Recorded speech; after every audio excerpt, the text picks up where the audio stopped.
Hello everyone, welcome back to our channel.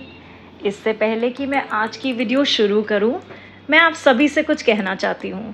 मेरे बड़े और मेरे साथियों को नमस्ते।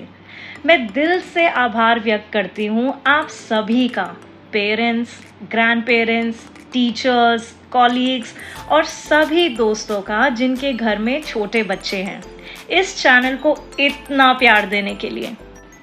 आपके प्रेम, सहयोग और फीडबैक ने मुझे और भी उत्साहित किया है कि मैं और अधिक कहानियाँ लेकर आऊँ जो हमारे बच्चों को हिंदी संस्कृति से जोड़ती हैं, उनके मन में संस्कार, ज्ञान और गर्व जगाती हैं। बहुत बहुत धन्यवाद आप सभी का। आइए शुरू करते हैं आज की कहानी। आज की कहानी मेरी प्यारी सी आद्या और उनके प्यारे प्यारे दोस्तों के लिए। नमस्ते बच्चों, आज हम लेकर आए हैं एक बहुत ही रोचक, सीख भरी और दिल को छू लेने वाली कहानी। एक ऐसे देवता की कहानी जिनकी दोस्ती ने दो दुश्मनों के बीच में एक नई शुरुआत लिखी। तो चलिए शुरू करते हैं आज की कहानी, अपनी आंखों को बंद करके और मन में एक सुंदर तस्वीर बनाते हुए। तो बच्चों, बहुत समय पहले की बात है जब पृथ्वी पर देवता, राक्षस और मानव सभी एक साथ अपने अपने लोगों में निवास करते थे। एक समय था जब नागवंश यानी सांपों का वंश और गरुड़ देव जो थे विष्णु जी के वाहन के बीच में गहरी दुश्मनी थी। गरुड़ देव बहुत बलवान थे। वे उड़ान भरते ही बिजली की तरह आसमान छू लेते और उनका स्वभाव भी जरा तीखा था। नाग लोग उनसे डरते थे क्योंकि कहीं ना कहीं उनकी पुरानी कहानियों में गरुड़ देव ने उन पर वश पाने की कोशिश की थी। एक दिन नागलोक के सबसे बुद्धिमान नाग वासुकी ने सोचा, ये दुश्मनी कब तक चलेगी? दुनिया में शांति तो तभी आएगी जब शत्रु मित्र बन जाए। तो वासुकी ने एक योजना बनाई। He made a plan। उन्होंने अपने दूत को भेजा और गरुड़ देव को एक भोज यानी दावत पर बुलाया। गरुड़ देव हैरान हुए।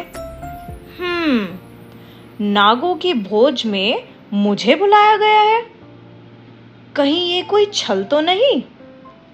पर वासुकी ने संदेश में ये लिखवाया था, ना दोस्ती में छल होता है, ना शत्रु को मित्र बनाने में नुकसान। तो आइए एक नए रिश्ते की शुरुआत करें। गरुड़ देव ने सोचा, विष्णु भगवान के चरणों में मेरा जीवन है, मुझे कभी अन्याय नहीं करना चाहिए। शायद वासुकी सच कह रहा हो। तो बच्चों, जब गरुड़ देव नागलोक पहुंचे तो उनका स्वागत इतने प्रेम से किया गया कि उनका गुस्सा पिघल गया।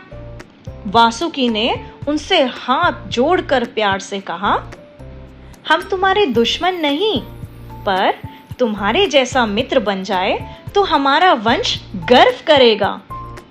गरुड़ देव ने पहली बार किसी नाग को इतने प्रेम से बात करते हुए देखा।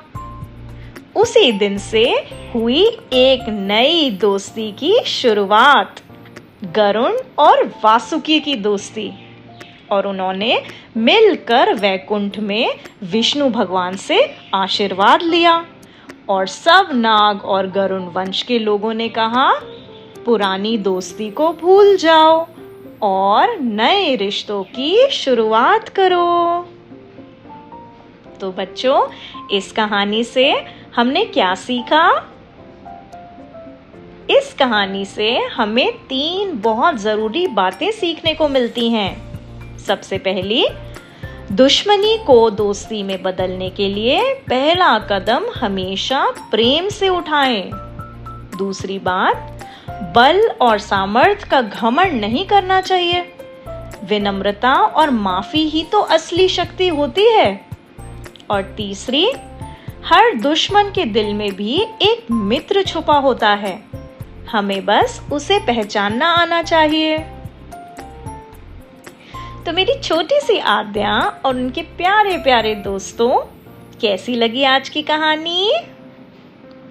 हम फिर मिलेंगे एक और नई रोचक कहानी के साथ।